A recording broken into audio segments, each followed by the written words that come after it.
এই বেঈমান আবুল সরকার নামে যেই বেঈমান, যেই মুশরিক আল্লাহকে বিদ্রুপ করেছে, এর ফাঁসি, এর ন্যায্য বিচার, এর রাষ্ট্রীয় বিচার বাংলার জমিনে হতেই হবে। এটা সৃষ্টির পর থেকে পৃথিবীর প্রথম মানুষ থেকে আজকে পর্যন্ত পৃথিবীতে বহু মানুষ বহু কুফরি করছে, শিরিক করছে, আল্লাহ তাআলার হুকুমের নাফরমানি করছে, কিন্তু আল্লাহকে লক্ষ্য করে, মহান আল্লাহকে কেন্দ্র করে, আল্লাহকে উল্লেখ করে, উদ্দেশ্য করে পৃথিবীর কোন কাফের, মুশরিক, কোন মুরতাদ, কোন বেঈমান, কোন মূর্তি পূজক, কোন আগুন পূজারী, কোন সূর্য পূজারী, পৃথিবীর কোন নিকৃষ্ট কোন কাফের আল্লাহকে এত বড় কথা বলে নাই।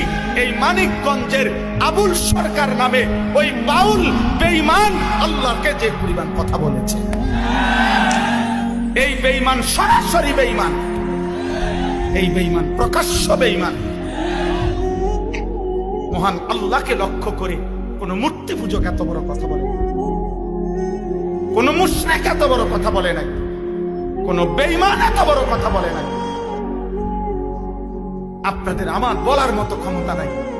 ওই বেঈমানিটা কি বলছে মুখ দিয়া, এটা আমার মতো বলার মতো জবান নেই।